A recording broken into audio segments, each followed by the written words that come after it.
Broadcasting live from Heroic's headquarters, this is Pop Culture Reference, your one-stop reference for all things pop culture.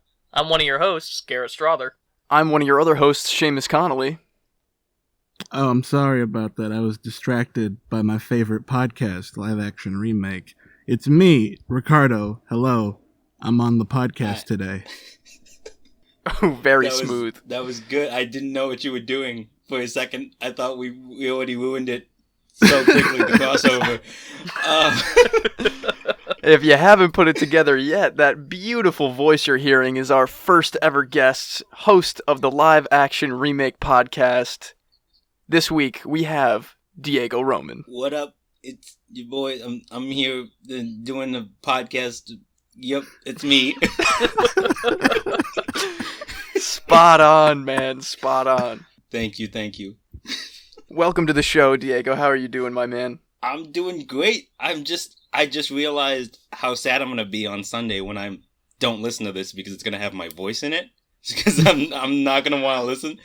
Oh, but I love the show, so I'm very happy to be here finally. Wait, hold on. You don't listen to your own podcast? Because that's all Seamus does. Hey, don't roast me like this. I've found editing it, after I'm done editing a podcast, I just don't want to hear myself speak for the rest of the day. And so I'm just sitting in my bed in silence until I sleep.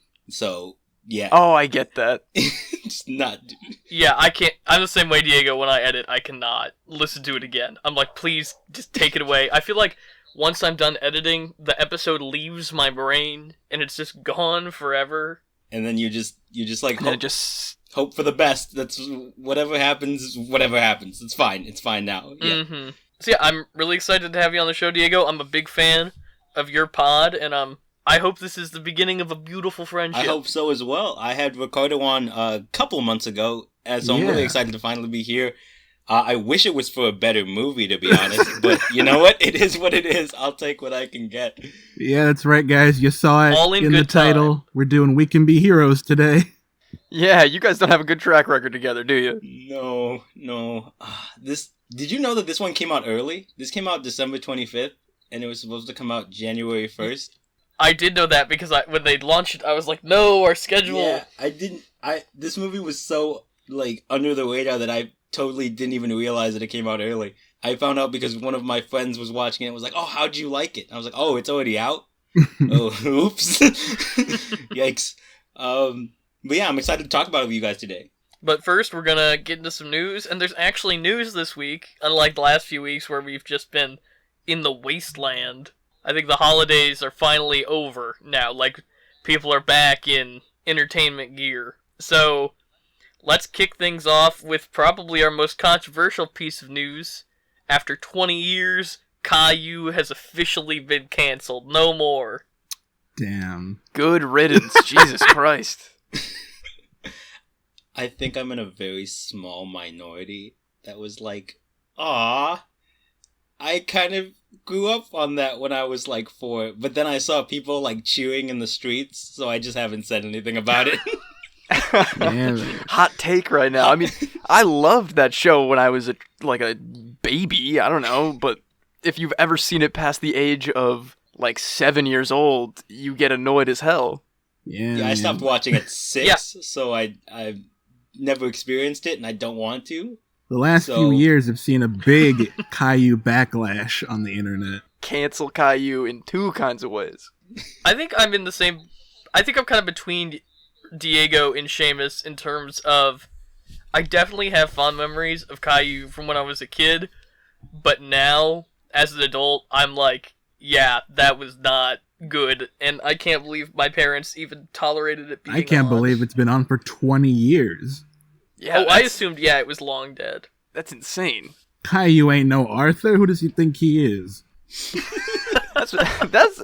I feel like my feelings are there too. It's like bad Arthur. They have they tried to spice it up like Arthur did by making the animals talk and putting lessons in there, but it's so goddamn annoying. It's so boring. Wait, the animals talk in Caillou? Yeah, don't they? Am I crazy? I don't remember that, there was Seamus. a segment where they were puppets, and that's when they would talk. There were puppets. No, I thought it was it wasn't like the whole yeah. show. It was like specific episodes where like the animals are talking to each other, and Caillou's taking a back seat to this one, and just generally better. You remember the plot Yeah. way better than I do, Seamus. I just remember there was a bald kid who was annoying and kind of privileged. And that's all I remember about the show. But I was 4, so I was like, he's 4, and I'm 4. So this is a good show. I'm just a kid who's Exactly. That's why I was like, that's me. That's Yeah. me. This is my friends. You shaved your head to be like your hero. Yes. Well, fare thee well, Caillou, till we meet again. In the inevitable Caillou. Till there's the live action Caillou reboot movie. Ooh. Steve Buscemi is Caillou, anyone? There it is. I'd watch that. I would watch that just because of the casting, but Yeah. And then, speaking of casting, we talked about this on the show a couple weeks back, but it has been seemingly confirmed by the series' director of photography that Oscar Isaac is indeed playing Moon Knight for the Marvel Disney Plus series.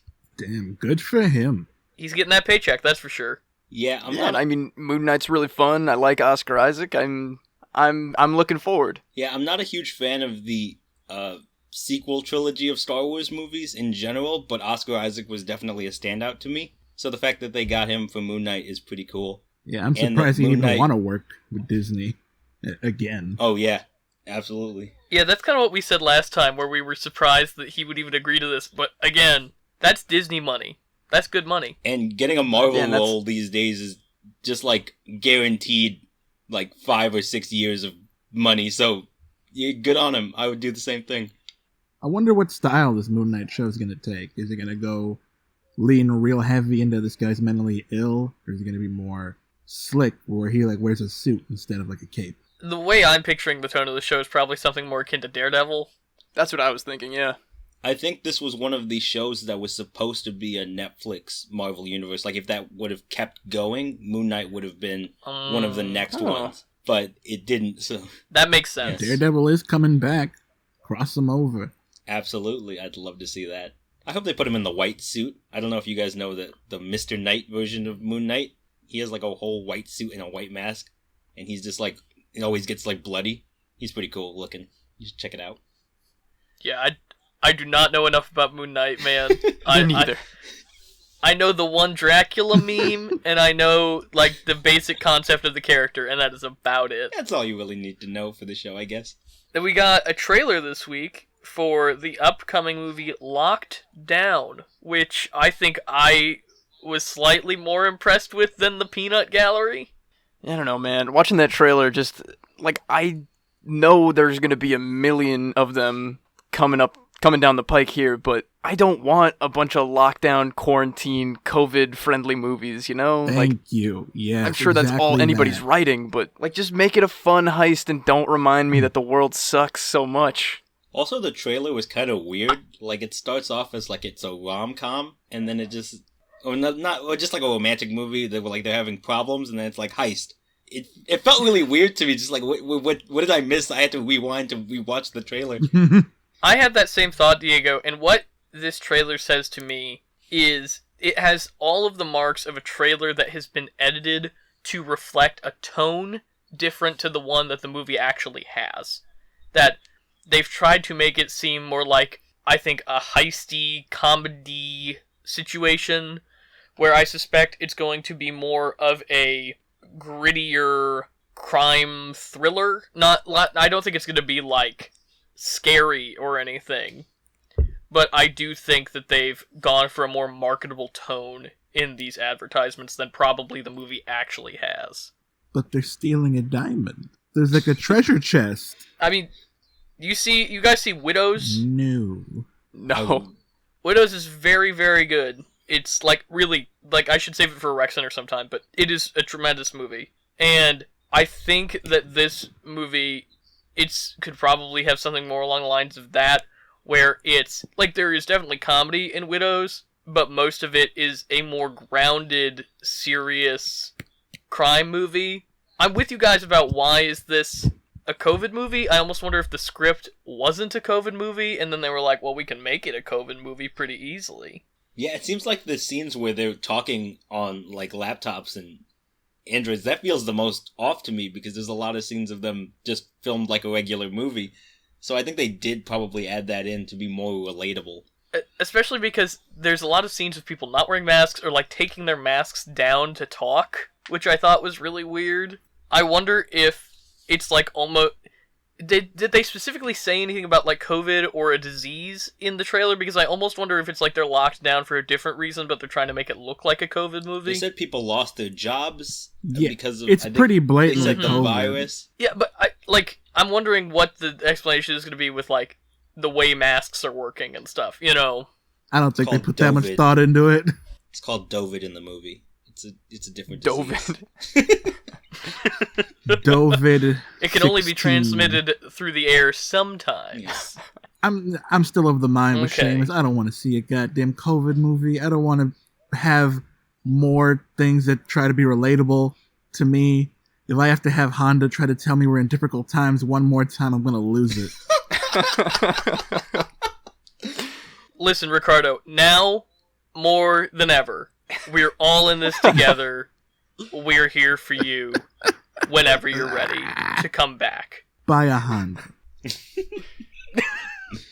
Speaking of movies we don't want to see, We Can Be Heroes 2 has officially been Yeah, greenlit to Netflix boy. with Robert Rodriguez returning. Bring it. Oh, Jesus.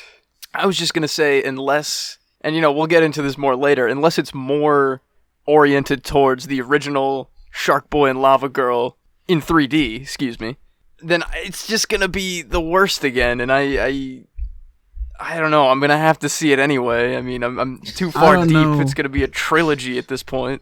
I don't know what mark of quality you think you have for Shark Boy and Lava Girl. They're on the same level. They're the same. I was gonna say we'll talk about this when we talk about our main segment, but obviously there are a certain degree of nostalgia goggles going into the Shark Boy and Lava Girl discourse that we will touch on. But I think there are bigger problems than just like this movie is worse than Shark Boy and Lava Girl. I think it's the way that they're so tentatively connected. And I agree with Seamus, the idea of focusing more on Shark Boy and Lava Girl, or even just more on the adult characters in any capacity, would be really helpful in making me interested in seeing this movie. I'm more so happy that Robert Rodriguez is just getting more work. Like, I like him as a person, and I really liked his Boba Fett episode. Absolutely. In The Mandalorian. I hope he goes the entirely different direction for this movie, and it's just like the Boba Fett kind of action from The Mandalorian in this next one. Like, it's just hardcore superhero, like, to the next level. I would prefer that instead of We what Can got in Be the movie. Heroes 2, rated R. Yeah, I'd be into Uncle that. Machete's there. It's Oh, great. Uncle Machete, yes, bring him back, please. He's the main villain. They have It's to interest- stop him. Ooh. Honestly, that sounds great to me. Maybe he and Floop teamed up, you know? Yeah.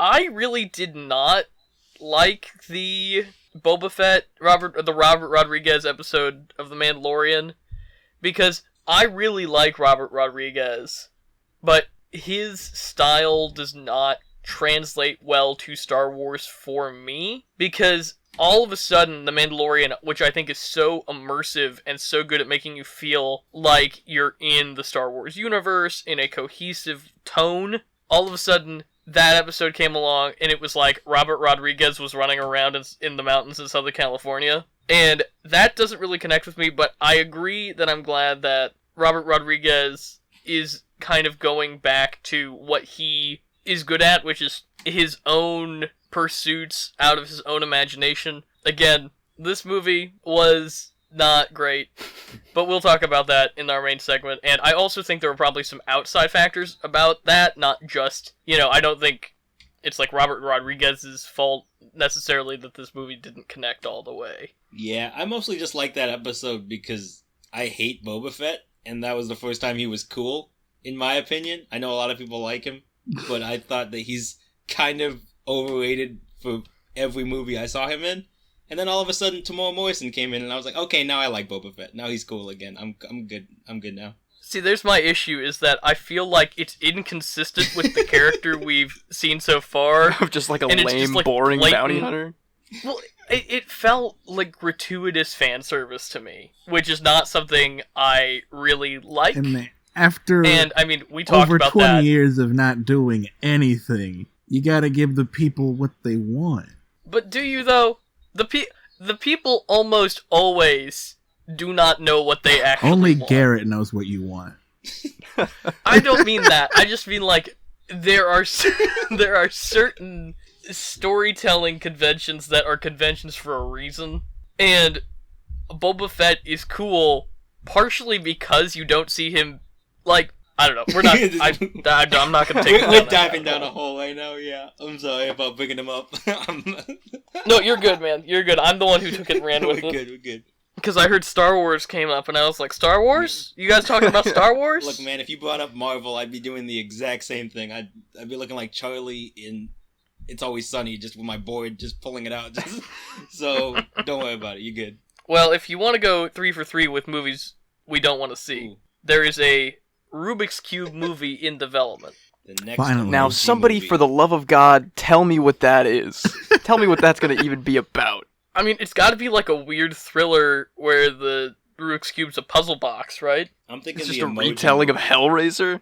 I'm thinking the emoji movie. What were you saying, It's the Diego? emoji movie, but it's the Rubik's Cube. That's my pitch. I mean, yeah, that's kind of what... I mean, anything can be good, and they haven't released anything about this, but also... So why? there's no word on any plot for this? Mm-mm. Damn. So I think I did a little bit about this on live action remake, and apparently it's about like its rise in the 80s and how it said like in the quote like it's continued to stay relevant, but it hasn't. So I don't know what this movie's gonna be about. Wait, it's not That's about a talking Rubik's Oh, interesting. Cube? I hadn't read that. No, I think it's about In my mind, I imagined it like...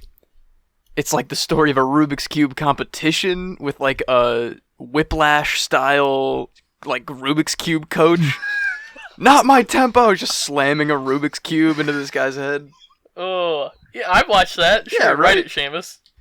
It would Or really... like, or like think Garrett almost- said, it's a puzzle box you gotta solve to save the universe.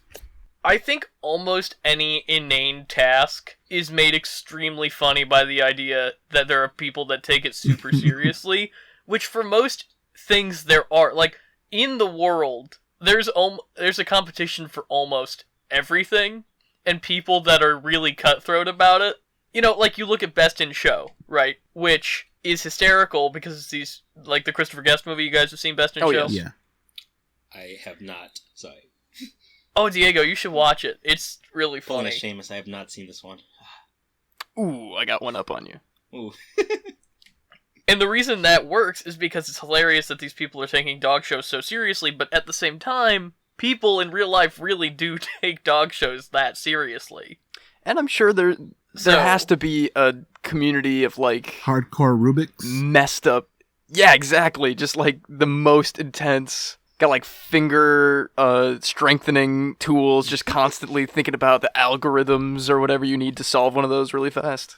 Well, there's a kid I know from high school that, like, you can buy, like, greased Rubik's Cubes that move Oh my faster, that don't hold their shape as well because, you know, they move faster. And there's also, like, I'm sure you guys have seen, there's Rubik's Cubes that are, like, 20 by 20 and stuff. Oh god, yeah. I'd like to see someone with like a robotic replacement hand, just being like, "This is fast. We've gone past the human form to make sure that the Rubik's we can do the Rubik's Cube so well." And he's, I don't know. Hey man, if people can watch The Queen's Gambit, who's to say we can't make a Rubik's Cube movie? Well, if it's what we're describing, it might be something, but if it's just like about what Rubik's Cubes were in the 80s, then that seems kind of boring. Well, it could be, like, Seamus, I think your take could still work in that context. Of just like how it became so popular through these psychos that do it so fast and well. Yeah. But you got to get J.K. Simmons back. Yeah, exactly. It's a real sequel to Whiplash. J.K. Simmons is John Rubik. It's just, I don't know Rubik's first name What in if it real is life. John? It's actually J.K. Simmons. It's really J.K. Simmons. J.K. Rubik. Rubik's. Yeah. It's a Hungarian inventor named Erno Rubik. Good I will for forget him. that in 10 seconds. He's still alive. Wow. Oh God, he's gonna hear this and come beat my ass with a Rubik's Cube. Is he on Twitter? Can I at him? Let's find out. I will do that research and at him so he can hear me talking shit. Oh yeah, because if you at him, he's definitely gonna listen to the show. What has he got going on? He's just doing Rubik's Cubes all day. Who's to say he hasn't already been listening? And now He's our number one fan. He's gonna be so disappointed this week. Unsolicited, just dunking on this man. He just made a toy. One of the best-selling toys in human history. And you're Is that saying the he tagline doesn't of this deserve movie, a or are you just movie. saying that as fact? Oh no, I don't want to know why the age of consent is trending. Get out of Twitter, get Oh, out of Twitter, Jesus. get out of Moving Twitter. on, Oh, moving no. on. Oh no. Don't tarnish Rubik's name.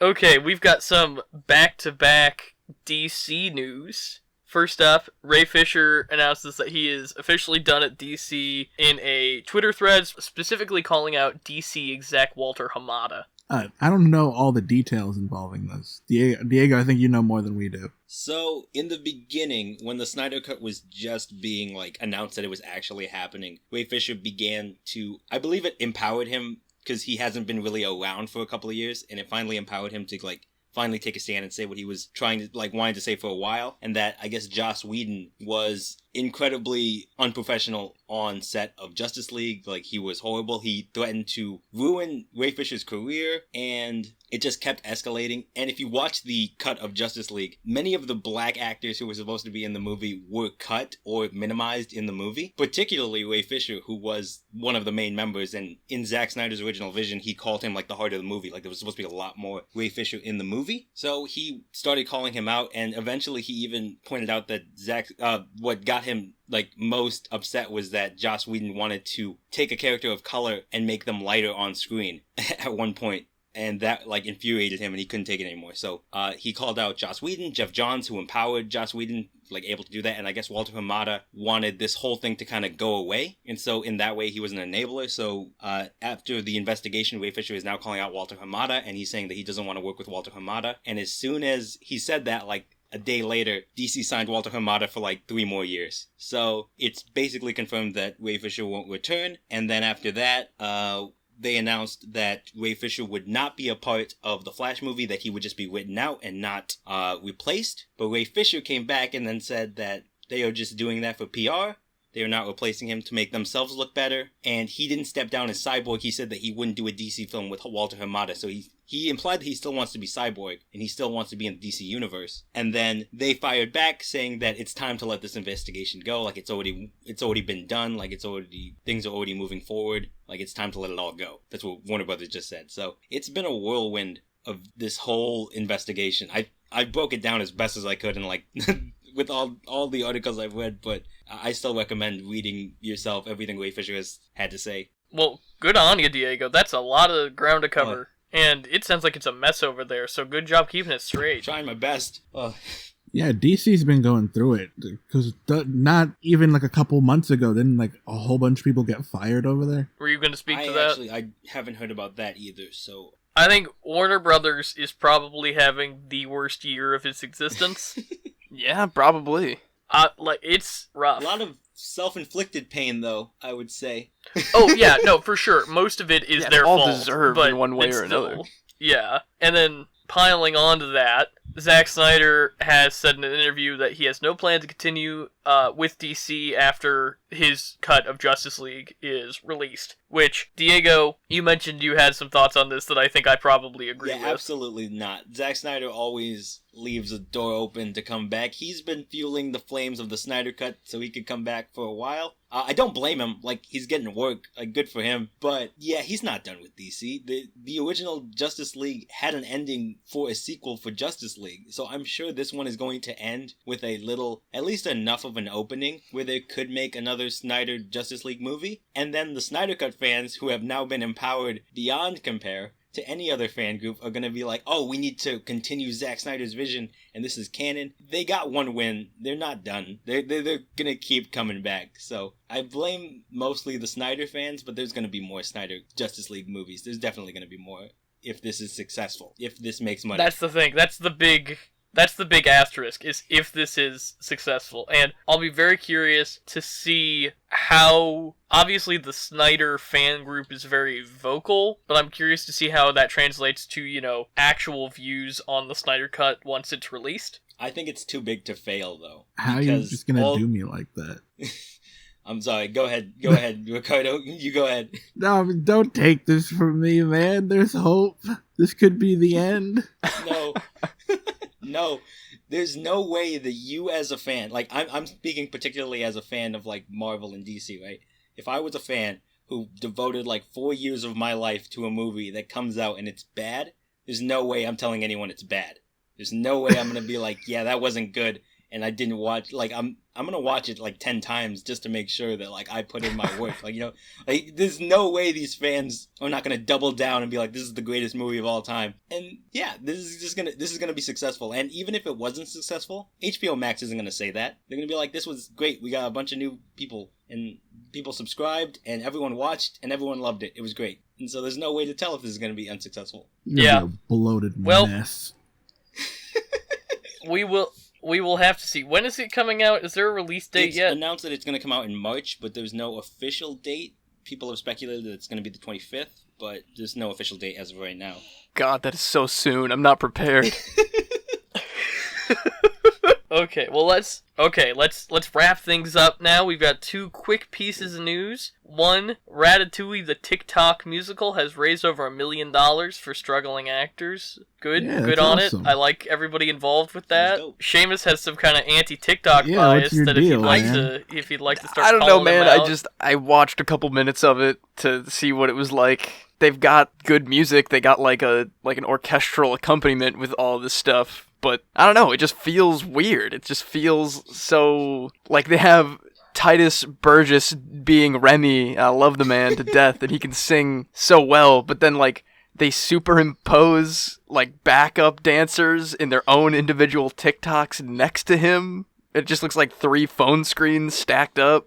It's weird. It is weird, but I don't. I like weird, and I like that they're taking a risk. I like that it's something new, and it's supporting. Not only is it supporting struggling actors, but also it's giving all the people on TikTok who made these songs and made this a popular meme. Yeah, that's what I think is the big draw here, because it is such a collaborative effort. This was just an idea, like a meme, like you said, by just some guy, and it just took off where everyone just wanted to be involved to like raise $1 million.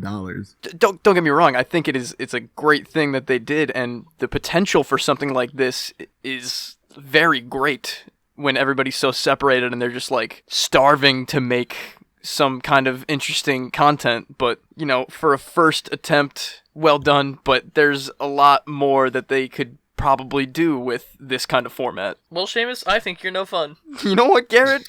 Damn, take that. He's correct. I dare you to watch the whole hour-long Ratatouille musical, and then you come back to me. So will I. I've got my copy. It's better than Hamilton. No, it's not. I'm just kidding. I don't cut this. Don't. Seamus, do you have a TikTok? No, I don't have a TikTok. Why Who am I not? following? Because I'm a 22-year-old man, and I can't You're the get into that demographic. stuff. What? I thought it was like young teenagers. What are you, a boomer over here? Apparently, I can't handle TikTok. It's too weird. I can't get into it. TikTok is pure sounds that are from another video going into a video without sound. TikTok is pure chaos, man. It's got some hilarious, just oddball stuff on there. Are you a Trumper, Seamus? Is Whoa, that the deal here? What is this? You're afraid of China stealing your data? I resent the accusation. This is all getting cut anyway. It shouldn't. So the we can say people whatever need to we want. know. Yeah, it's just Vine. Like, if you had Vine, you should have TikTok. I Like, you don't didn't have to have make Vine, videos. no. Oh, I thought that was then I dumb, guess too. then- You didn't have Vine on your iPod Touch, No, I did Seamus. not, Garrett. You and I didn't have nearly as similar upbringings as I believed us This is to the have one had. thing we depart from each other with, and it's the weirdest detail. But it's the thing that rips this family apart. What do you got against short form content? What are you, a Quibi rep over here? Yeah, Maybe. oh, I thought. Oh man. R.I.P. Quibi.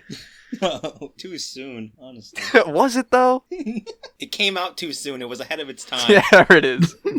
Alright, I hate to break up our lovely TikTok accusation fest, but we've got one last piece of news, which is that Disneyland Avengers Campus will open in 2021. I thought we already knew that, but apparently it's double confirmed. Will it, though?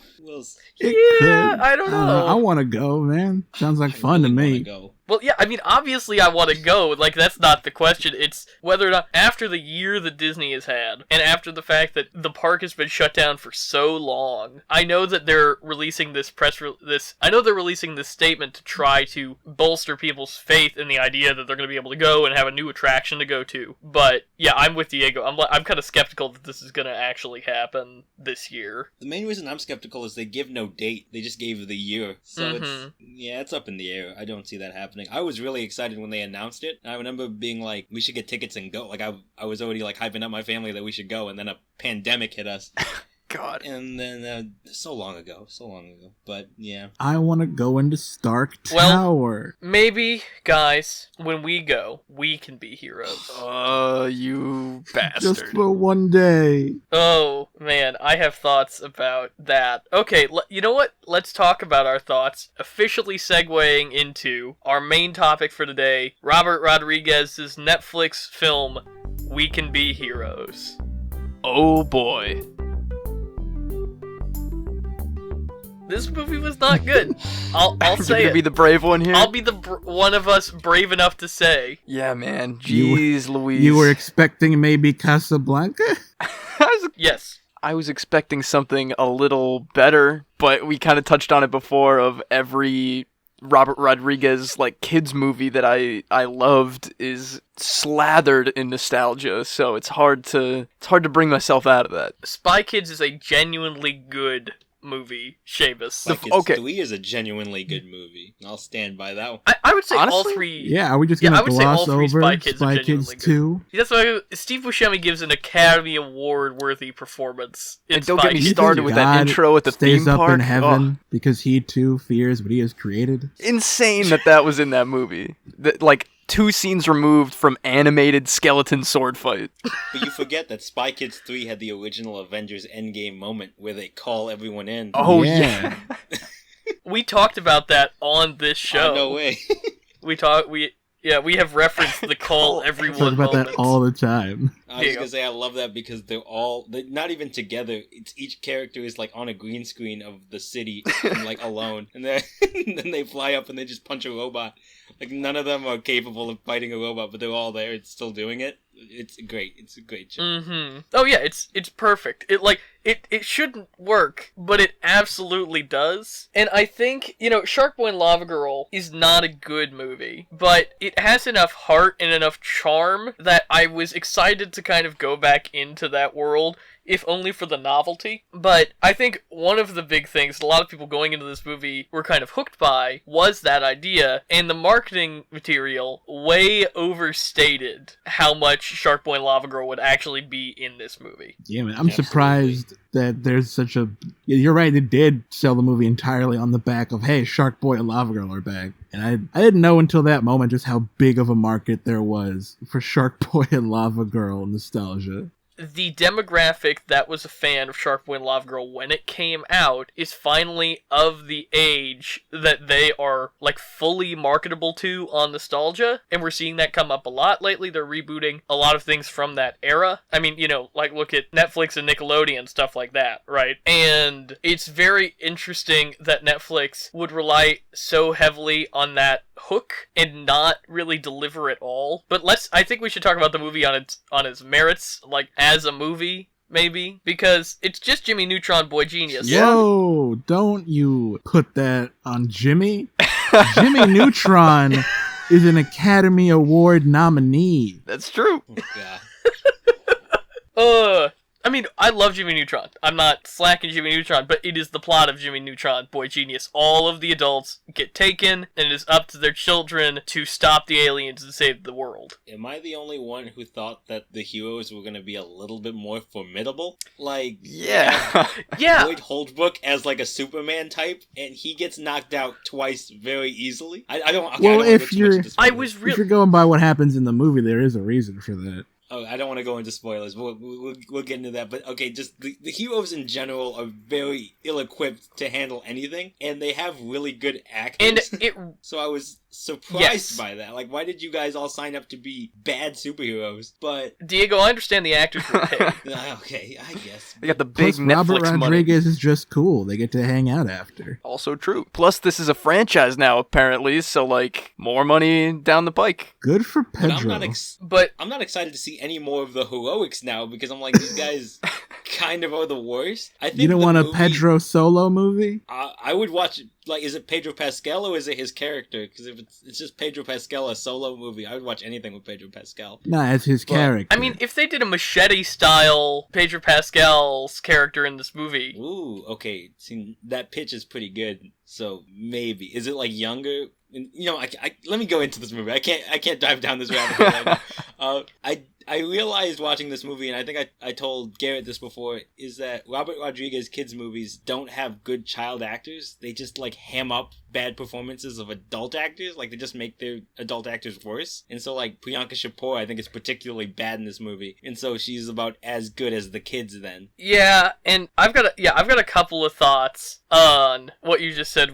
One, Diego, I think what you said about the heroics is absolutely on the nose, and I think it sucks a lot of the tension out of this movie because we do not see them as capable ever. There's no ebb and flow to the tension of the sequence where they all get captured. It's just like, they show up, they get caught, they're gone. There's no moment where it looks like they're gonna win, there's no late surge, there's nothing. It's just, show up, get captured, get out of here. And I think part of that probably suffers from, when you shoot everything on a green screen, you don't have a clear sense of, like, geography like you do when you're shooting something in a real location, and it's not as easy to choreograph, so it's just kind of like, oh, we'll film Pedro on a green screen kind of struggling against the weird tentacle things, and they'll get taken. And in response to your comment about the child actors, and I almost said this to you earlier, but I wanted to save it for the show, I think the biggest hurdle that this movie has is usually in a Robert Rodriguez movie, the child actors, I mean, like most child actors are bad, and that's not the kid's fault. You know, it's just what Tell it them is. how you really feel, Garrett.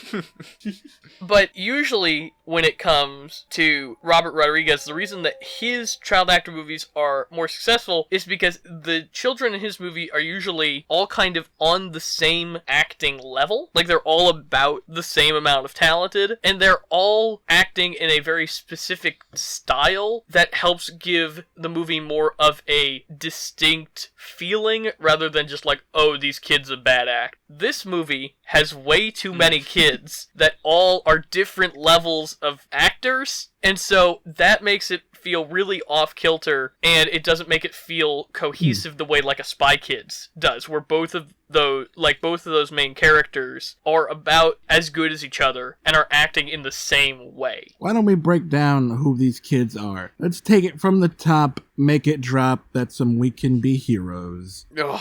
I hate how much it worked. There's the main girl who I don't remember any. I remember Wheels' name.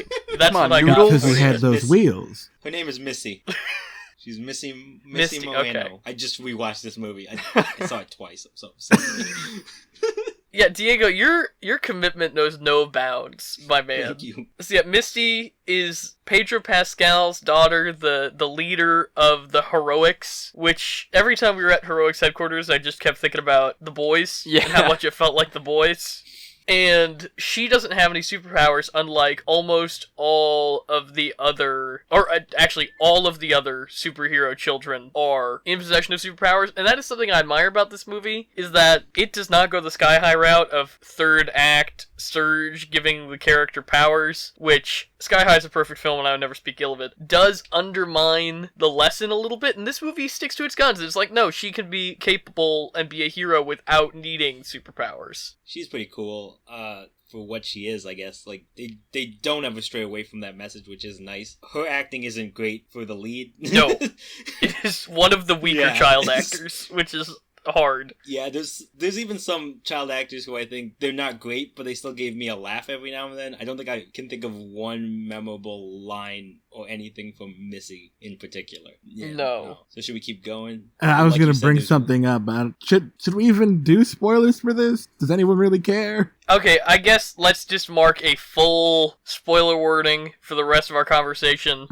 We're gonna go into We Can Be Heroes spoilers. There's no post-credit scene, sorry guys. But they will return, no doubt about that. In Avengers Endgame, they're in the background.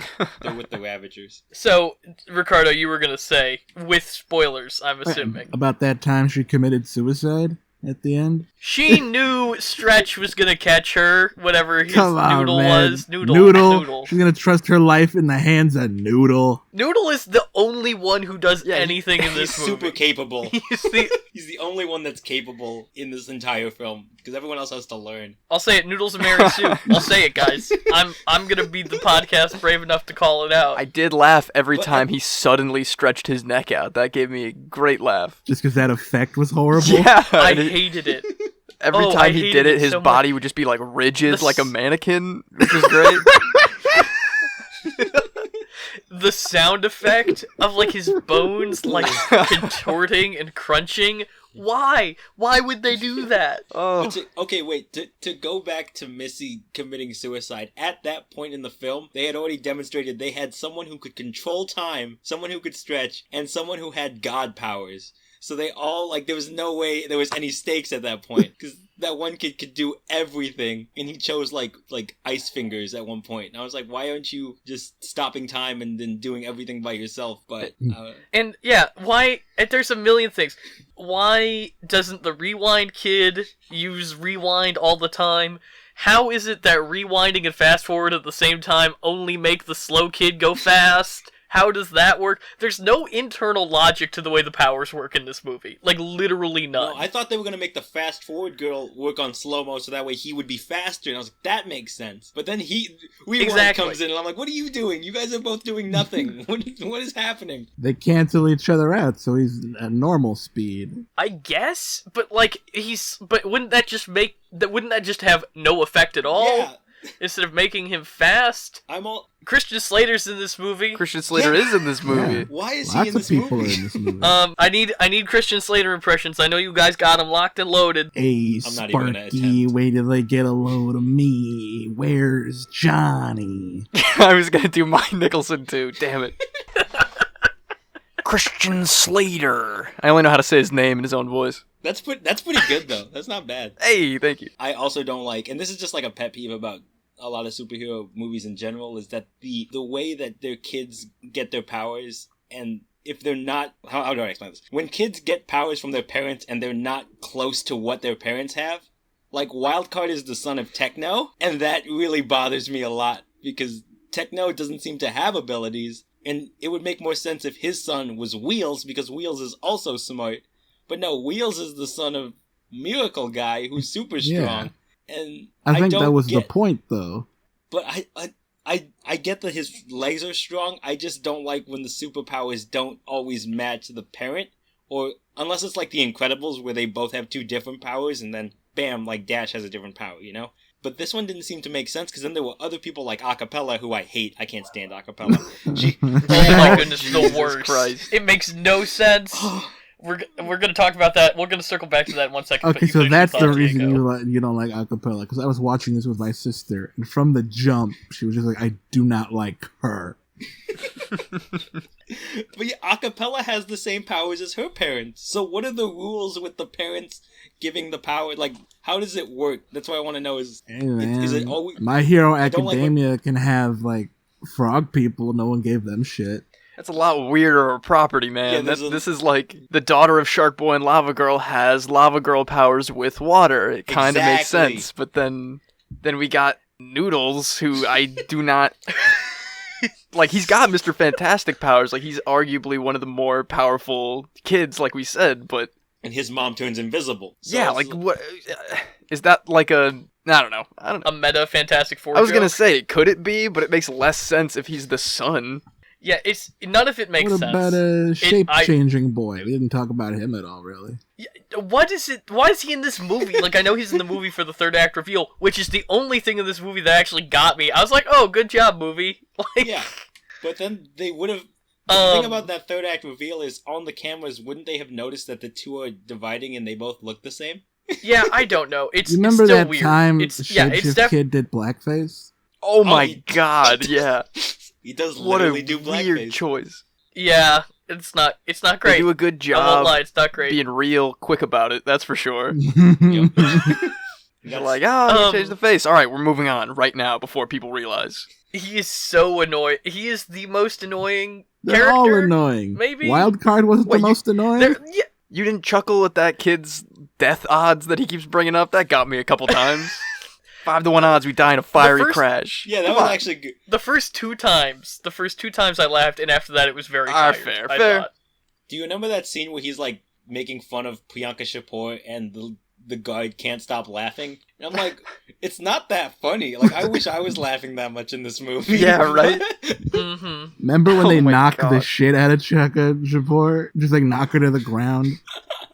Deserved. Her performance is Um, bad. I do not like her in this movie. She's doing a Robert Rodriguez villain. It's Like, very hammy fine. over the I top, don't- but what are you gonna do for this movie? Yeah, hammy and over the I wanna- top is exactly what they were going for here. I want to talk about acapella because she's a girl that can sing so low that she can make things float. Sure, why not? I'll take it. However, in the scene where they are escaping the Weapon X facility, all of the guards are there, and she sings so low that the guards levitate, but the children around her do not, and then they climb the guards to get out. So, is it selective? Can she direct her voice? I've got the same question about the tram. If she's making her voice go low, why aren't the kids levitating inside the tram? On a I similar don't note, know, in Garrett, how do airplanes work? Yeah, you're asking too many questions. my favorite thing about acapella was there was a hallway fight where they're using the rewind powers a lot, and she's like making the eardrums of all these guards like go crazy with her super high voice this time, Mhm. and Even though kids can hear higher registers than adults yeah, can. once again the kids are unaffected. And the guards in the background are clutching their ears and like writhing in pain for like 10 minutes while the other guards are like kind of fine and fighting for so long. And also, she knows so many pop culture references that a child, like, she's like 8, and she's singing Chariots of Yeah. Fire. Get out of here. That's not Well, even... who doesn't know Rocky by this point, though? People are born with that knowledge now. When is Rocky in this movie? Didn't you say Chariots of Fire? Isn't that in Rocky? No, man, that's No, in Chariots of Fire is from the movie Chariots of There's a Fire. movie called Chariots of Fire? It won Best Picture at the Academy Who Awards. watches those? I that think it was- girl apparently. I think that song was also in Madagascar, though, so maybe she saw Madagascar? Boom, that's what I'm thinking I- about. In universe. You know what? I'll give it. I mean, even like, I think even her knowing the David Bowie song "We Can Be Heroes" is a Well, that- stretch. Or actually, it's Well, called Heroes. that was whatever. in Justice League, so maybe she saw But- Justice League. Diego, get out of here with your logic. I would not know. Yeah, it's weird. She's annoying. Like, they introduce her like she's gonna be mean, and then she's not. I was wondering why that was going on. And then also, I would like to talk about Guppy. Wait, before we get to Guppy, can I just say one thing about acapella that I've been dying to say? Oh yes, I would love to hear it, Diego. She, in 2 different moments, there's one with Slow-Mo, who I also can't stand, but Slow-Mo is like running to the ship, and instead of Slow-Mo like doesn't using her even do anything. he doesn't do anything. Slow-Mo is running to the ship, and they're waiting for him, and they're all yelling at him. And instead of acapella using her powers to levitate him over, she instead starts singing the song, the dun dun dun dun dun, like for dramatic purposes. Which is Yeah, I thought that stupid. was bogus as hell. Like, It's she so- could have done something. That's what I thought they were going with. And then the second time, Missy is walking on the line, and instead of levitating the monsters around her, or levitating Missy so that way she doesn't fall, she starts singing "We Can Be Heroes." And I'm like, why are you doing these dramatic moments when people need help? Like, you're flying around and just singing for no reason. I couldn't stand it. It just does not work. It's just, it really tries hard. Again, I'm going to compare it to Sky High, which is probably going to end up being my double feature. And they try really hard to make it so these kids have, like, underdog powers. Like, not underdog, like they have the powers of underdog, but, like, they have powers that are not OP or anything, but then do not give them scenarios where their powers are actually helpful. Again, the exception being Noodle, the Mary Sue. But it just doesn't really connect. There are a couple kids that get their moment in the third act, but I think like Slow-Mo, Wheels you're right, does something. didn't do a right? single thing. Wheels is the tech guy. He uses his wheelchair to bowl over some guards at one point. Yeah, that's true, I guess. But I do think, I'm glad that this movie had a kid in a wheelchair, and his entire character wasn't, I'm the kid in the wheelchair, even though his name is literally Wheels. And they make the joke about it as soon as they introduce him. They call me Wheels because of the wheelchair. And he's the tech guy, so he's literally the guy in the chair. Yeah, I think it's interesting that I feel like anytime there's any kind of wheelchair representation in anything, the wheelchair guy is the tech guy. Even Oracle, right? Yeah, true. I do think... So I think that this movie had an opportunity to not do that, and it just did it anyway, which is all I'm saying. To be fair to the movie, though, I think the wheelchair guy is often seen as the most, the liability, and he seems to be one of the most capable. Like, the liability That's true. is Slow-Mo, if anybody, who can walk. Yes. So I was like, I give them credits for that, at least. Like, they made him very capable throughout the whole movie. They also edit around him true. during, 2 or 3 chase scenes. They're just they show the other kids running, and then they cut back, and he's just there without having been in the chase scene at all. Kind of like Slow-Mo, where they'll just cut and Slow-Mo, when the plot needs him to be, Slow-Mo's just with them anyway. Exactly. Also, I loved it half the time in the, hero detainment unit. Christian Slater just was not there. Oh, was he not? They only had him for an afternoon to shoot. He was and on he's the all right, other I'm out side of of the room. They would cut to wide shots and he wouldn't be there. He was on the other side of the room. Yeah, sure. He was behind the camera. They didn't want to break the 180-degree rule, A lot of technique in here, Wait, to go back to Christian Slater, okay, the first scene of the film, what's his name, Miracle Guy falls from the sky, Christian Slater catches him, and then he's out of fuel, and then we cut, and then they're both fine later. We never see what happened between them two. Did someone else catch them? We don't know. Well, I had assumed that was gonna be Lava Girl's big reveal of oh, I'm coming to save him, it's the big cheer for me, I'm Lava Girl, but no. We gotta see the extended version of this, and then there'll be so much more Christian Slater and Lava Girl. We'll finally get to hear Shark Boy talk. Release the Rodriguez cut. Release the Rodriguez cut. Absolutely. Started here on PCR, if it keeps going. So what about Guppy? I would like to talk about Guppy, because this movie is so convinced that I am going to find Guppy adorable and hilarious, and this is absolutely this is not anything right. against. This is nothing against the girl. It's all about the way, the actor who played Guppy. It's all about the way that she is shot and edited in this movie. But Guppy is so annoying, and the movie keeps cutting to her don't you think Guppy's so funny? And I'm like, please, can we not? Well, they're all annoying. Yeah, but they don't keep cutting to I don't know. I try to think of one of the names. They don't keep cutting to acapella and being don't you think acapella is so funny? But it's get it, Guppy, she's got her glasses on. She's meditating. Isn't that so cute? And I'd be like, no.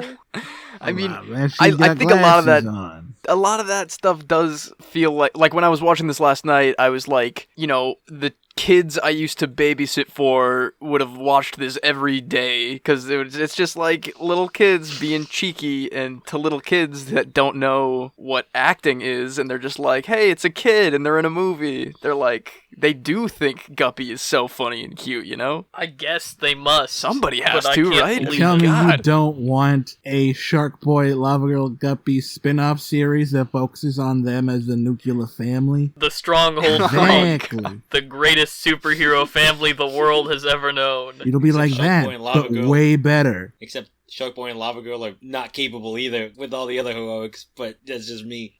Guppy, I actually kind of disagree, Garrett. I enjoyed her for what she was. I did see her like a 3-year-old that was with them, and I liked that every now and then they would just unleash her, and it would just be like this little kid throwing people. I kind of enjoyed that, and I like the running gag of the cushions, like when they drop all the people, and then it cuts to them and they're all on cushions. Yeah, that's really like, good. That was a good scene. I enjoyed that. So for what Plus, she was, I thought she was fine. Plus, every time she pops up, you can hear the old Shark Boy and Lava Girl score. Oh, I did not know that. Oh, is that true? That's cool. I didn't pick that up either, and I'm usually alone on that. Yeah, like, Diego, I like the concept of we have a 3-year-old that's our version of the Hulk, but I think it would have been almost more effective if they didn't have her so heavily showcased in other parts, if they were like, Guppy, it's time now, and then she wreaks havoc, as opposed to... I felt like the movie had reached its saturation point with her. I thought they were gonna do something in a scene where they, like, get everyone to cry and then give her the water.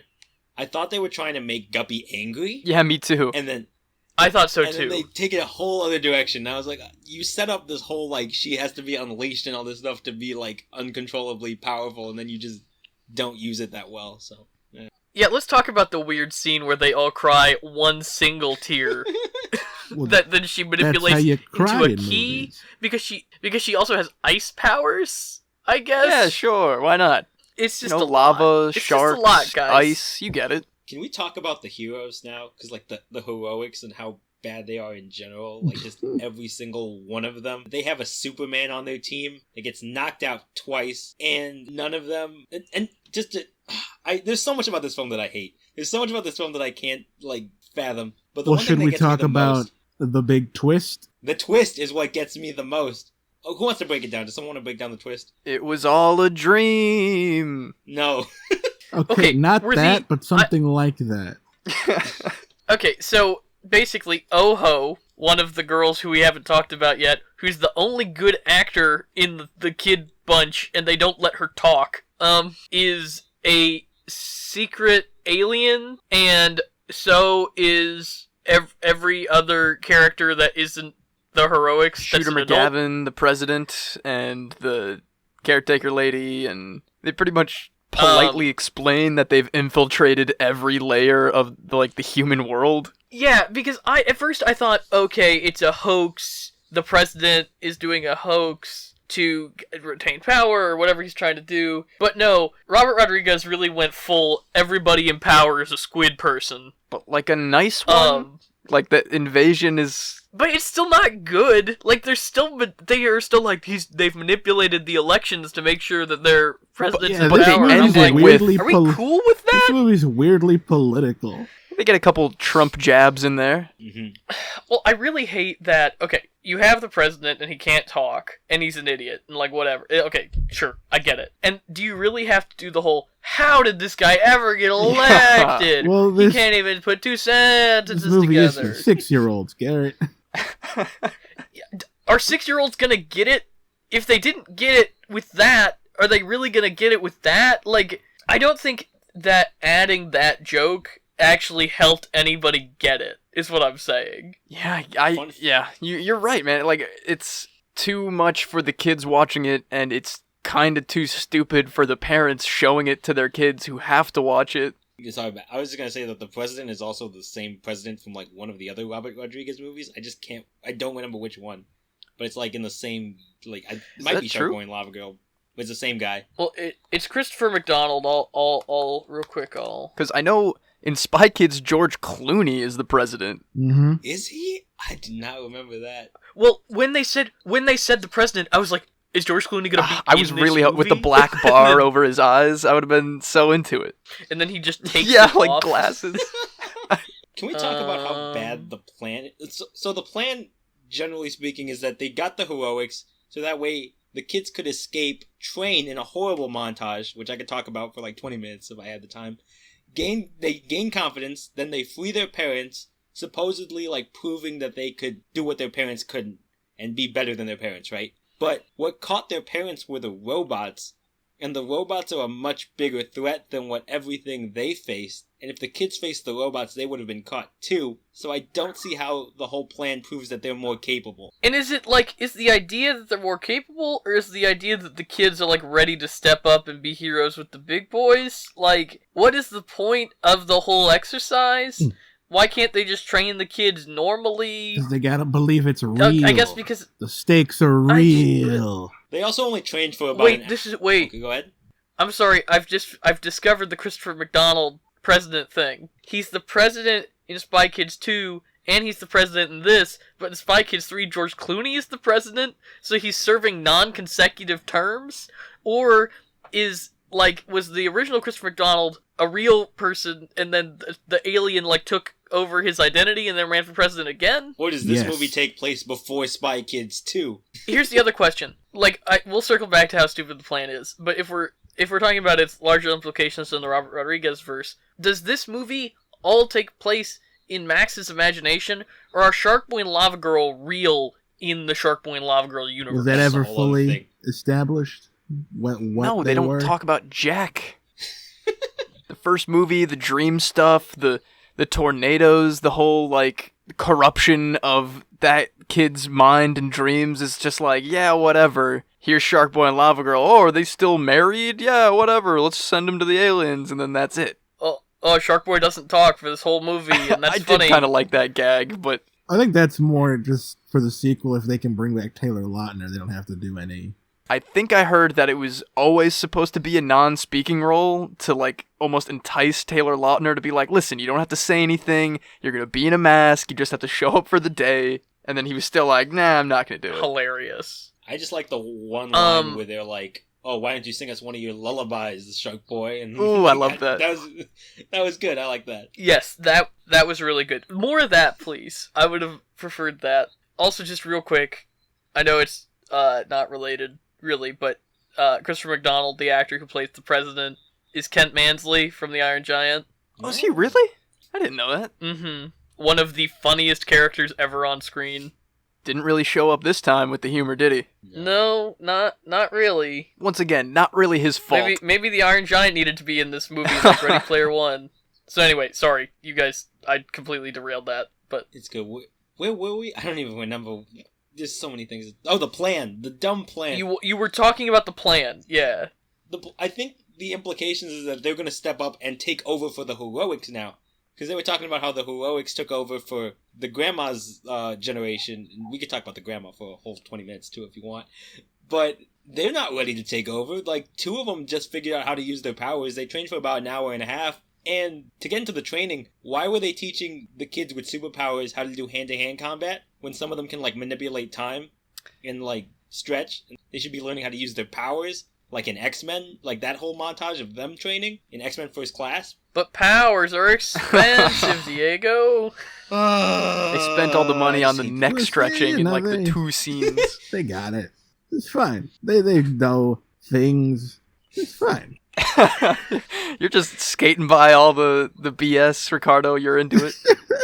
We're spending a lot of time talking about really how this movie wasn't worth our time, which I think is a fascinating thing we're doing on this podcast. Oh boy, it was just I remember looking at. I was like, man, this movie has to be over by now. It's almost done, and I stopped it. I was 40 minutes in, and I had an hour left. And I was like, where is this going? The answer was nowhere. It hits you with that double twist. It did do that. That's true. I feel like the next one is going to have some Spy Kids return. Because they already implied it's in the same universe. And Robert Rodriguez kind of banked on us coming for Shark Boy and Lava Girl. And he can't do that again. So I don't see how he's not going to bring in, I don't even remember their names. Carmen and Junie. Boom, there you yes, go. Carmen and Junie.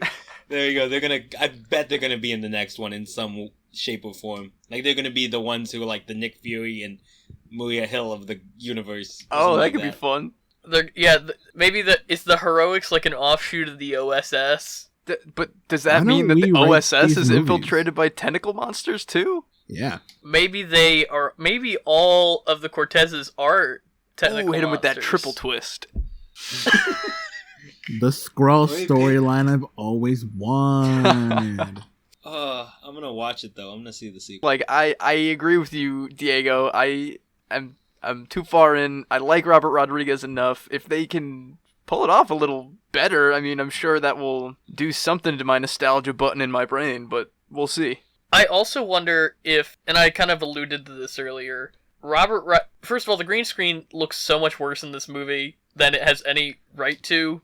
And I know that that's part of Robert Rodriguez's whole aesthetic, but it is wearing very thin on me. Like, I like that Robert Rodriguez has this unpolished, almost amateurish filmmaking vibe, but the fact that the green screen looks so bad in this movie was really off-putting, considering the fact that every shot's a green screen shot, pretty much. But I do wonder if part of the reason that this movie had a lot of setbacks that seemed to be budgetary was because Robert Rodriguez's last movie was Alita Battle Angel, which was a $200 million flop. I straight up didn't even know that he directed that movie. Did y'all see that movie? I didn't. I did not. No, I want to. I'd like I've heard to. really good things, and I have not, because the animation was a little off-putting to me, and so I just didn't go and see it. Diego, you're not in the Alita I army? am not in the Alita army. You I'm talking sorry. about her face? Of Yeah, course. her face looks really weird to The me. giant eyes. Everything. As soon as I saw the trailer, I was like, no. But I couldn't leave because I was in a theater. So Hey man, Amanda Seyfried walks around existing and no one gives her shit. wow, Whoa. unnecessary. Ooh, man. Have you guys seen Ted 2? I know this is really off topic, but have you seen that Ted 2 where they're like in Comic-Con and they're with Amanda Seyfried and she runs into someone dressed as Gollum and she goes, and the Gollum goes, and they look exactly the same. It's really bogus. That's that's super awful. mean. That's very funny, though. But yeah, final thoughts? Anyone? I guess. We never did our double feature, did we? Yeah, it's time to do our double features, so I'm gonna go ahead and put my chips on the table with Sky High. I already talked about it a lot, but if you're watching this movie and you're like, man, what if a good version of this? Sky High's your ticket, baby! Kid superheroes taking over for their incompetent parents, lots of bad green screen flying through nondescript cities. 2 thumbs up. Agreed. I'm gonna throw this one into the ring. It's another Robert Rodriguez classic that we didn't even mention with the other Spy Kids. Spy Kids 4. It is pretty much the same plot where it's kids and they've gotta do what the parents can't, and I'm pretty sure Carmen and Junie both make a return as, like, top people in the OSS, and I think Joel McHale is in it, and it was god-awful just like this movie, so if you really want to punish yourself, back-to-back Rodriguez train wrecks. I forgot that movie existed. Oh, I can't. I also forgot. Is it me? Should I go? What do you got, Ricardo? Rough.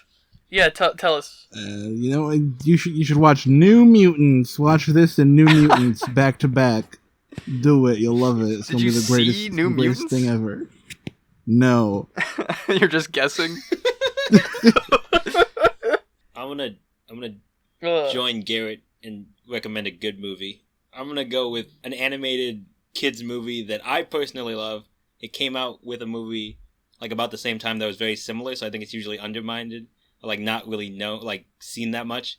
But Megamind with Will Ferrell and Brad Pitt, Jonah Hill. It's great. It's about a supervillain who has to become a superhero by the end of the film. Like, he's a bad guy turned into a good guy. Came out right with Despicable Me, so every kid saw Despicable Me instead. I loved Megamind. I think it's a fun parody movie of Superman.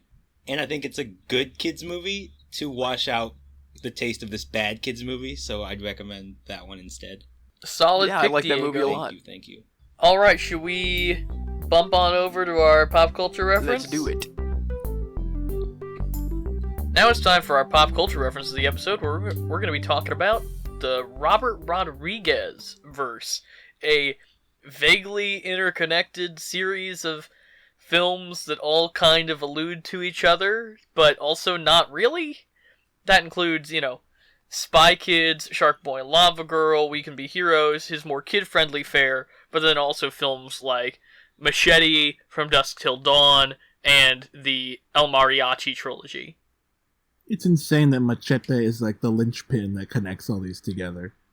It really is. Yeah, I was definitely too young when Spy Kids came out to really understand anything that was going on there. It's just like, yeah, it's their weird uncle who sells like weapons and stuff. He's got a strange name, but Uncle. I actually only recently found out that Machete was a part of the Spy Kids universe. I thought that was a whole other separate thing, but that's really cool. I'm down for it. Yeah, What was your guy? I guess I'm curious. James kind of already answered. What was your guys' first exposure to the idea that these were somehow connected? Oh, for me, I think it was Machete 2, when I think that started popping up around the internet. It was like, yeah, go back and watch the old Spy Kids movies. It's the same character, Uncle Machete. He's like, what? That doesn't make any sense. And then I just kind of rolled with it after that. there's also a vague connection that I loved Tarantino movies. I still do, but I mean, like, pretty young, I was watching, like, Kill Bill and Pulp Fiction, and there's a connection between Kill Bill and From Dusk Till Dawn that, like, also vaguely merges them through Texas Ranger Earl McGraw, who is played by Michael Parks. Yeah, the late great Michael Parks connects more than one weird universe, and I mean, besides that, there's, I feel like, really not a ton of other big, like, obvious ones that aren't as subtle as some of the other stuff we have here. Yeah, let me look up and see if there's, like, if somebody's made a more Like a better, chart like, master list. Draws lines. Because also, did it feel weird to you guys to not have the Dimension logo before this movie? 100%, Absolutely, I yes. noticed That that was... We got the Roblox strange. logo instead.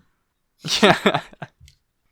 Okay, so all of the Robert Rodriguez movies are technically in the same category as things like Kill Bill and Grindhouse in the Tarantino-verse, which are movies that characters from Pulp Fiction and Reservoir Dogs could, like, go to see at a theater.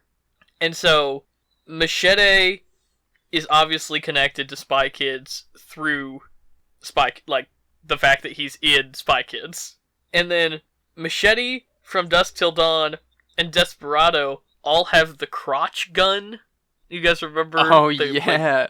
And so that connects them more succinctly. And then allegedly Shark Boy and Lava Girl are not in the same universe as Spy Kids, but I thought I'd read somewhere that they were. Well, this throws my fan fiction all out of whack. But now the president... I mean, but with the president in this one, doesn't it now confirm, kind of? Yes, there it is. Thank you, Diego. So now in We Can Be Heroes, we have Chris McDonald playing the president, who's also the president in Spy Kids 2. Also, I'm just now realizing, does this imply that George Clooney's character in From Dusk Till Dawn goes on to be the president in Spy Kids 3? Hey, that president didn't have a neck-to-face tattoo. You don't know Well, that. maybe he got it removed when he became a squid person, Seamus. Maybe.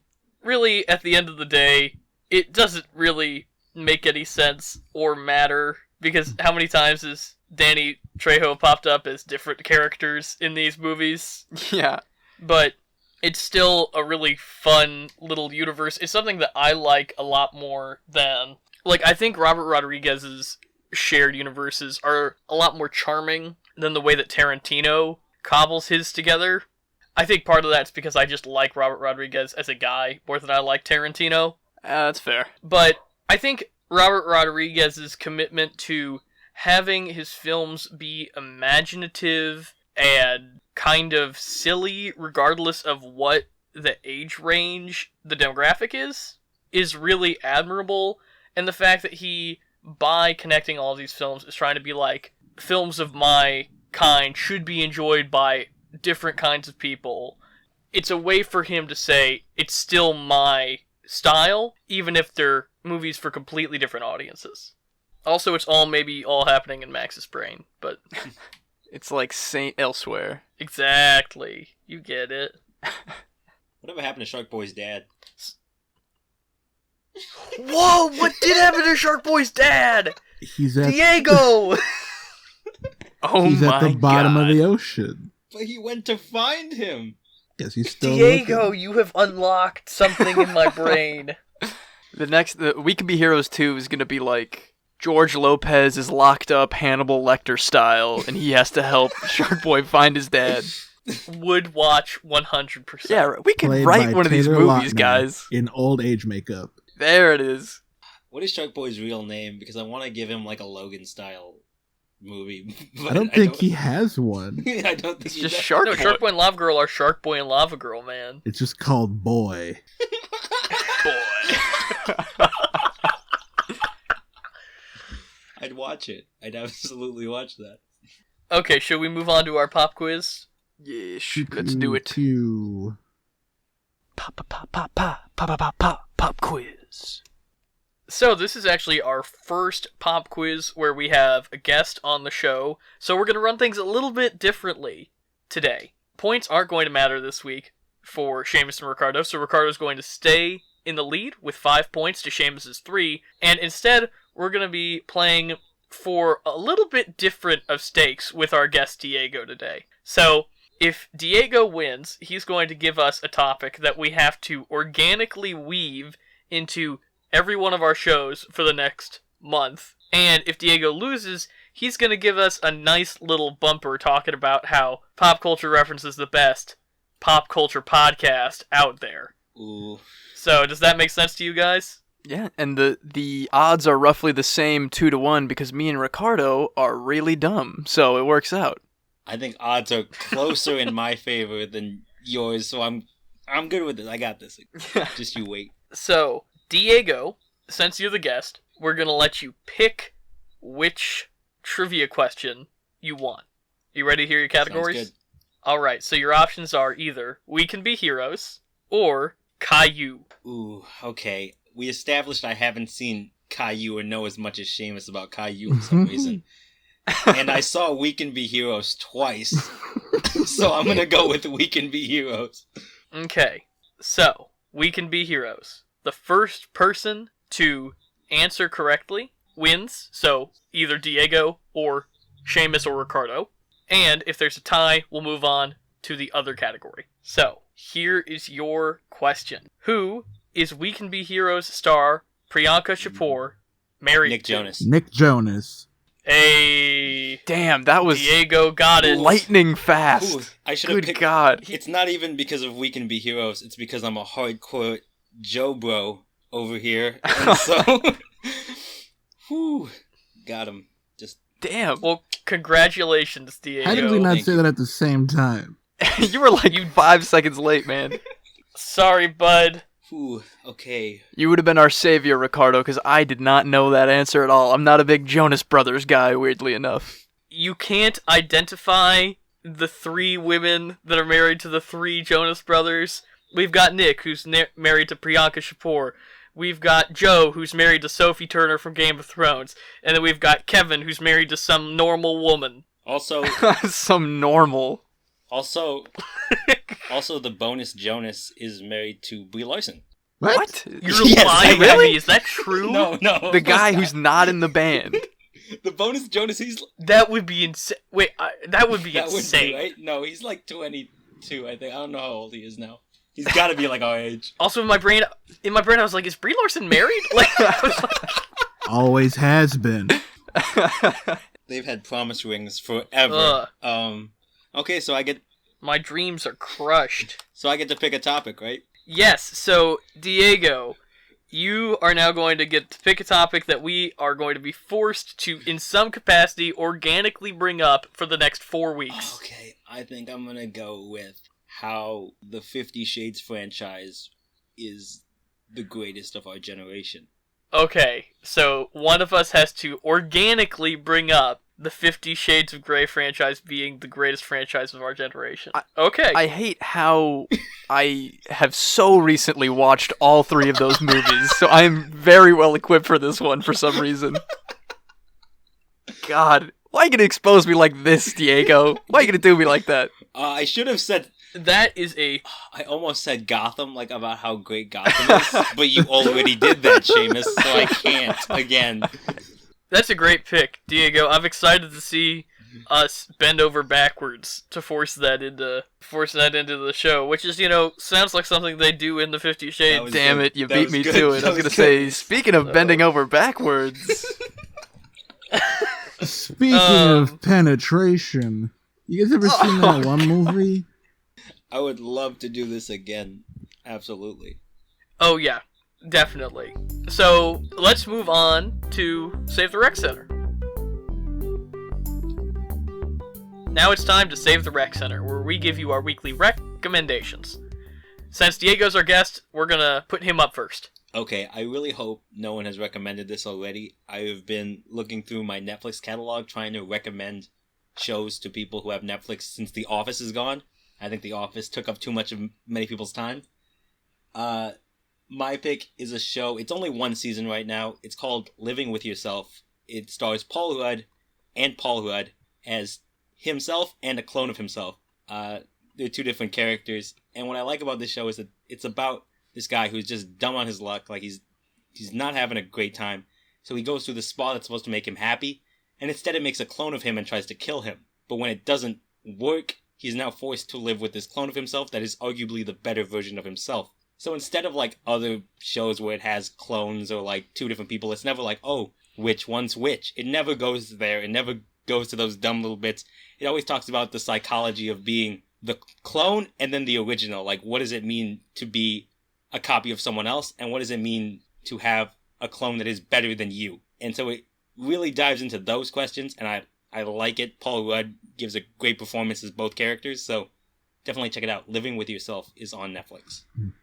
How many episodes is that? I believe it's 8 or 10. Like, it's a short season. It's a quick watch. It's hilarious and pretty smart. I love the writing, so. I really wanted to watch that when it came out, and I honestly forgot it existed, Diego, so thank you for the recommendation. Absolutely. Put a little more Rudd in your life. Speaking of 50 Shades of Grey, What the Diego, do you want to pick which one of us is going next? Do you want to play God? Oh, me? Oh, I'm sorry. I don't know. I just blanked out for a second. I'm sorry. Seamus, No, you're all good, why man. don't you go ahead? With pleasure. These days, I've, like everybody else, I've been pretty locked down in one spot for the most part, so I've been indulging in a lot of Action Bronson's incredible Vice television show, F That's Delicious. I can't really say the expletive because of, reasons, but What are those reasons? Well, this is a family show. This is a children's show. We're talking about we could be Speaking heroes of 50 at this Shades of point. Grey, You've also talked about The Boys. And 50 Shades of Grey for the next month, but whatever. This show is musician and chefs Action Bronson traveling around America and the world with his friends. It's like half reality show, half concert tour movie, half, cooking travel show, and it's just him and all of his friends getting unbelievably baked with like the most drugs you've ever seen and making and eating the most incredible food that they can find. It's genuinely just, it looks like the best life anybody could ever live, and it definitely hits the spot when I'm trying to like live vicariously through some of the stuff that I'm experiencing on my television right now. So it's on Hulu. It's got 4 seasons right now, I think. It's incredible, very funny, very heartfelt for some reason, even though they're just smashed constantly, but highly recommended. that sounds fascinating. Yeah, I've got it on my list for Hulu, though I've never actually listened to an Action Bronson album. I mean, he's just a fantastic musician in general, and he's a very funny man. I've read some of his book, and I watch his show. He's just great. One tip, though, just have some food ready to eat when you watch that show, because it will make you so hungry. Very good. Ricardo, you want to take it? Yeah, sure. My rec center's a little different. It's a book. I've been reading Nick Spencer's run on Ant-Man, and I've been loving it. And it is laugh out loud. It's hilarious. I can't remember the last time I've laughed this hard at a comic.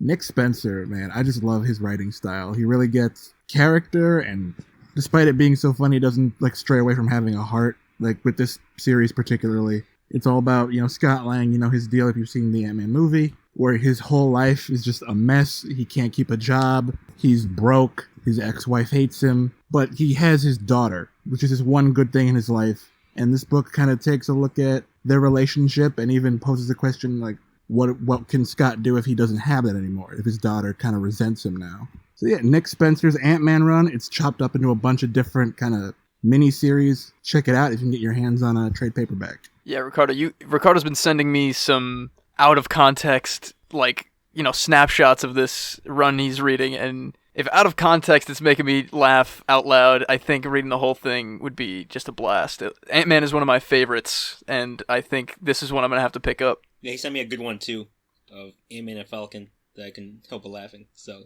I guess I'll just sit over here with no out of context Ant-Man to laugh at. So... I've brought it up, potentially having like a comic segment on the show, so who knows? Maybe we'll see more of that in the future. All right, I guess that it's down to me, boys. I recently got for Christmas Star Wars from a Certain Point of View, which was a novel released in conjunction with the 40th anniversary of Star Wars' release back in 1977, so it was released in 2017. It is a collection of 40 short stories, all detailing the different perspectives of characters from throughout the first Star Wars movie, kind of their take on events. So you see the captain of the ship that gets boarded at the beginning of the movie. Aunt Beru has a segment. There's a really cool short story where Obi-Wan is talking to Qui-Gon's ghost, while Luke is off finding out that Beru and Owen have been murdered. So it's really interesting. Some of the stories are better than others, obviously. But overall, it's clear that the people who were writing these have a lot of love for Star Wars as a film and are really interested in fleshing out the characters in the movie. And if you're a Star Wars fan, I can't recommend it highly enough, frankly. I don't know what it is, but when it does, I agree with you totally. It does sound awesome. For whatever reason, when you said Aunt Beru, that's when my ears perked up. I was like, what? A whole chapter from Aunt Beru's perspective? I couldn't tell you a thing she's ever said. She's like probably the character I know almost the least about. Well, you'll like this then, Ricardo. The one weird thing I don't like about Aunt Beru's story is that it's told from her perspective, like it's her reflecting on her life after she died, or like in her dying moments. Huh. Which I think is kind of a weird framing device, but it's still a very interesting look into that character's psyche, which, I mean, essentially meant that the author had to invent a character there because there's so little character in the original movie. Are you going to read Light of the Jedi, the new High Republic books? I am. I've got it on hold from the library right now, Diego. I'm waiting for it to come in. It's on order, and when they get it in, they should tell me it's ready to pick up. But it's still shipping to my library right now. Yeah, I have it over here, but I'm reading something else right now, so I'm waiting to finish that up so I can get started on it. Pretty excited. Yeah, I'm really excited. I'm really excited for Light of the Jedi, which is the new High Republic series. For those of you not in the know, Star Wars is launching a whole line of High Republic content, mostly books, comics thrown in there too, and that the first of those was just released on, the 5th? Yeah, it was the 5th. And I'm really excited to check that out, see some Star Wars stories that are not related to the Skywalkers.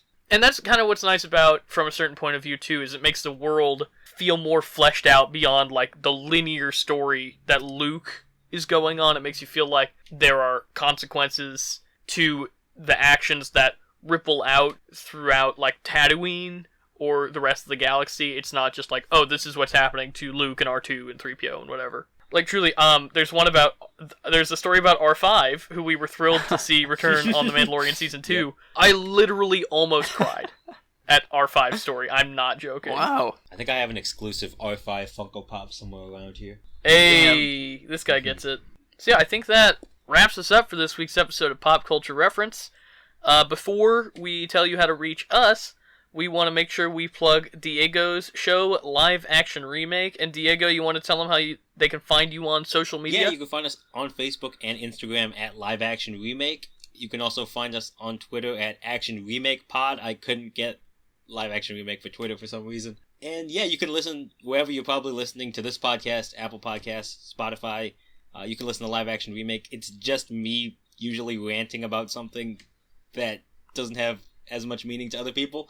But, I have a lot of fun doing it, so go ahead and check us out if you want to. Diego puts out a really good show, and I highly recommend. If you guys enjoy our show, I'm sure you'll enjoy Diego's as well. Thank you, man. So, I loved having you on the show, man. I hope we can do it again sometime soon. Absolutely. I got to get you guys over on mine, too. Definitely. I had a lot of fun doing this. I'd love to be on. I'd love to be on the pod. For sure. I had Ricardo on a while back, and I have an interview process that I kind of enjoyed testing on him, so I would love to test it on you guys as well. Yeah, that was a really interesting way to handle having a guest on. It was kind of like a pop quiz, but with a more personal touch. I liked it. It was good. Me too. That was great. Thank you for having me on the show. I love being on, and I have loved your show for the past couple of years, so it's been great. So everyone look out for more Diego, crisscrossing adventures. So yeah, join us next week when we talk about the series premiere of WandaVision coming to Disney+. I'm excited to talk about that. If you want to reach the podcast, you can tweet us at PCR_podcast. Reach us there on Instagram as well. And you can email the podcast by emailing popculturereferencepod@gmail.com. Other than that, have a great week. Adios, amigos.